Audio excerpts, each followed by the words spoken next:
قبرستان میں آدھی رات کو ایک سفید لباس والا شخص کیا کر رہا تھا؟ میں روزانہ رات کو اپنے دفتر سے گھر جانے کے لیے نکلتا۔ ایک دن کام کی وجہ سے مجھے رات زیادہ ہو گئی۔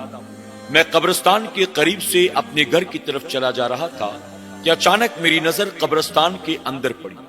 میں نے قبرستان کے اندر ایک شخص کو سفید لباس میں یہاں وہاں بھٹکتا ہوا دیکھا۔ اسے دیکھ کر میں حیران رہ گیا اور سوچنے لگا، آدھی رات کو بھلا یہ شخص قبرستان میں اکیلے کیا کر رہا ہے اور یہاں آنے کی وجہ کیا ہے؟ میں نے سوچا کہ میں اس کے قریب جاؤں اور جا کر اس سے پوچھوں کہ آخر وہ کون ہے اور آدھی رات کو قبرستان میں کیا کرنے کے لیے آیا ہے، لیکن اسے دیکھ کر میری ہمت نہ ہوئی۔ میں نے آس پاس دیکھا کہ اگر کوئی اور موجود ہو تو میں اسے اپنے ساتھ لے کر اس سفید لباس والے شخص کے پاس جاؤں اور اس سے پوچھوں کہ آخر تم کون ہو اور آدھی رات کو قبرستان میں کیا کر رہے ہو۔ میں نے آس پاس تلاش کیا لیکن مجھے کوئی نظر نہ آیا۔ اس سفید لباس والے شخص کو دیکھ کر میرے دل میں ڈر پیدا ہو گیا۔ میں ایک جگہ جا کر چھپ گیا اور وہاں چھپ کر میں اس شخص کو دیکھتا رہا۔ پھر میں بہت ہمت کر کے اپنی جگہ سے اٹھا اور آہستہ آہستہ میں اس سفید لباس والے شخص کے قریب جانے لگا۔ وہ مجھے بہت حیرت سے دیکھ رہا تھا، جیسے مجھے پہلے سے پہچانتا ہو اور اس کی اور میری کوئی پرانی دشمنی ہو۔ میں بہت ہمت کر کے اس کے قریب گیا اور قریب جا کر میں نے اسے سلام کیا اور سلام کرنے کے بعد کہا کہ جناب، آپ کون ہیں اور اس وقت آدھی رات میں قبرستان میں کیا کر رہے ہیں؟ میرے اس سوال کو سننے کے بعد وہ آنکھیں پھاڑ پھاڑ کر میری طرف دیکھتا رہا اور کوئی جواب نہ دیا۔ اس کے اس دیکھنے سے میرے دل میں دہشت پیدا ہو گئی اور میں سوچنے لگا، یہاں ہم دونوں کے سوا تیسرا کوئی اور موجود نہیں ہے، کہیں یہ شخص مجھے کوئی نقصان نہ پہنچا دے۔ یہ سوچ کر میں پیچھے ہٹا، لیکن پھر بہت ہمت کر کے میں آگے بڑھا اور بلند آواز سے میں نے اسے سلام کیا اور سلام کرنے کے بعد کہا، جناب، آدھی رات میں آپ قبرستان میں ادھر ادھر جو بھٹک رہے ہیں، آخر اس کی وجہ کیا ہے؟ میرے اس سوال پر وہ کہنے لگا، میں بھی تمہاری طرح ایک انسان ہوں۔ اس وقت مجھے بھوک لگی ہے اور میں ادھر ادھر کھانا تلاش کر رہا ہوں۔ جب میں نے یہ سنا تو مجھے بڑا تعجب ہوا۔ میں نے کہا، عجیب آدمی ہو، آدھی رات کو تمہیں بھوک لگی ہے اور تم کھانا قبرستان میں تلاش کرتے ہو، کیا قبرستان میں تمہیں کوئی کھانے والی چیز ملے گی؟ اس پر وہ شخص کہنے لگا، میری بات پر یقین کرو، واقعی مجھے بہت بھوک لگی ہے اور اسی لیے میں کھانا تلاش کرنے کے لیے نکلا ہوں، کیا تم مجھے کچھ کھانا کھلا سکتے ہو؟ میں نے اس سے کہا، اگر تمہیں واقعی بھوک لگی ہے تو کہیں اور جا کر تلاش کرو، آخر قبرستان میں آدھی رات کو کیا کھانا ملنے والا ہے؟ اس پر وہ شخص کہنے لگا، دیکھو بھائی، میری بات پر یقین کرو، مجھے بہت بھوک لگی ہے، میں تمہیں اللہ کا واسطہ دیتا ہوں، میرے لیے کچھ کھانے کا انتظام کر دو۔ جب وہ شخص بار بار یہی بات کہتا جا رہا تھا، مجھے حیرت بھی ہوئی اور ساتھ ہی اس پر ترس بھی آیا۔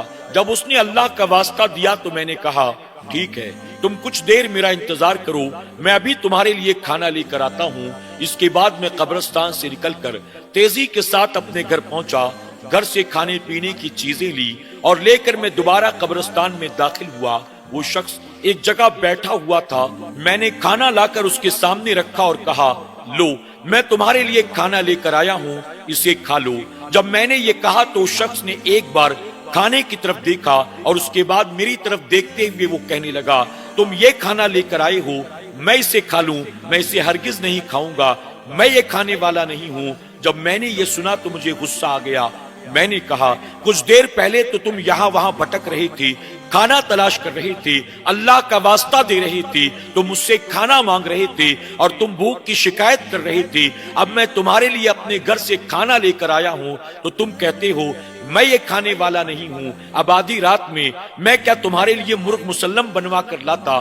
میرے گھر میں جو کچھ بنا تھا میں تمہارے لیے لے کر آ گیا۔ اب اگر تمہیں کھانا ہو تو کھاؤ، نہیں کھانا تو مت کھاؤ، میں اسے لے کر اپنے گھر واپس جاتا ہوں۔ میری باتوں کو سننے کے بعد وہ شخص کہنے لگا، میرے بھائی، آپ خامخواہ میں ناراض ہوتے ہیں، دراصل میرے یہ کہنے کا مطلب نہیں ہے۔ میں تم سے یہ کہنا چاہتا ہوں، میں اگرچہ ایک انسان ہوں لیکن 3 سال پہلے میرا انتقال ہو چکا ہے اور انتقال کے بعد ہمیں اس بات کی اجازت نہیں ہے کہ ہم یہ کھانا کھا سکیں۔ یہ سالن یہ چاول، یہ دال، یہ روٹیاں، یہ پانی، یہ زندہ لوگوں کی خوراک ہے، یہ ہمارا خوراک نہیں ہے۔ ہمارا خوراک تو قرآن شریف کی تلاوت ہے، ذکر و اذکار ہے، درود و سلام ہے، سورہ یاسین ہے، سورہ اخلاص ہے۔ یہ میری قبر ہے۔ ایک طویل عرصہ گزر چکا ہے، میرے گھر سے کوئی بھی میری خوراک لے کر نہیں آیا، مجھے ایصال ثواب کرنے کوئی نہیں آیا۔ یہی وجہ ہے کہ اپنی خوراک کے لیے رات کے اندھیرے میں نکل کر میں یہاں وہاں بھٹکتا ہوں کہ کہیں سے مجھے کوئی خوراک مل جائے۔ تم میری خوراک کے لیے میری قبر پر سورہ فاتحہ پڑھ دو، سورہ اخلاص کی تلاوت کر دو۔ اللہ اکبر۔ یہ کہنے کے بعد وہ شخص اچانک میری نظروں سے غائب ہو گیا۔ میں ڈر گیا، میں وہاں سے اٹھا، اس کی قبر کے سرہانے کھڑے ہو کر جو کچھ اللہ نے توفیق دی، میں نے قرآن شریف کی تلاوت کی، میں نے سورہ اخلاص کی تلاوت کی، میں نے سورہ یاسین شریف کی تلاوت کی، اور تلاوت کرنے کے بعد میں وہاں سے رخصت ہو گیا۔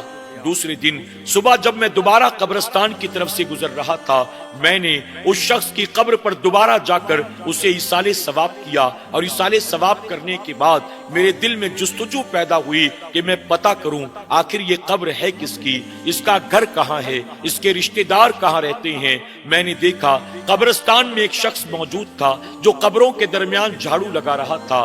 اکثر یہ شخص قبرستان میں رہا کرتا تھا۔ میں نے اس سے جا کر پوچھا، بابا آپ مجھے بتائیں یہ قبر کس کی ہے؟ اس شخص نے مجھے اس قبر والے کا نام اور اس کا پتہ بتا دیا۔ اس کے بتائے پتے پر میں پہنچا۔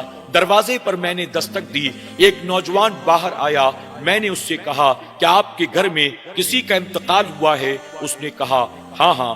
میں نے کہا، میں اسی شخص کے تعلق سے آپ سے کچھ بات کرنا چاہتا ہوں۔ وہ شخص مجھے اپنے ساتھ اندر کمرے میں لے گیا۔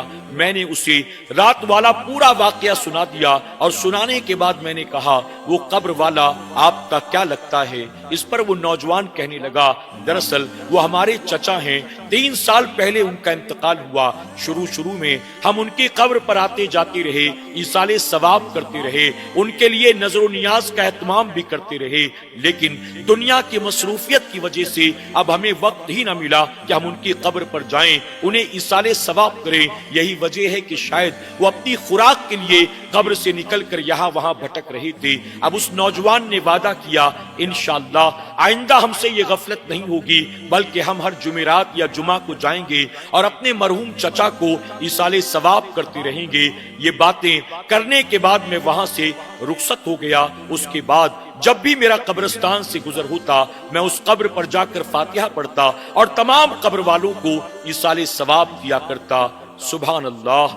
ناظرین اکرام، ہمیں اور آپ کو بھی چاہیے اپنے مرحومین کو ہم فراموش نہ کریں، بلکہ ان کے انتقال کے بعد وقتاً فوقتاً انہیں ایصال ثواب کرتے رہا کریں۔ وہ چاہے والدین ہوں، چاہے وہ چچا ہوں، چاہے وہ ماموں ہوں، چاہے وہ نانا دادا ہوں، ہم ہر ایک کو ایصال ثواب کرتے رہیں۔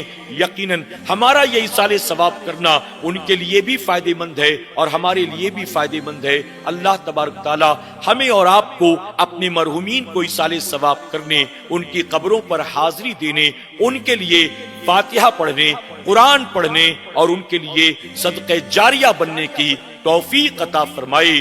آمین یا رب العالمین۔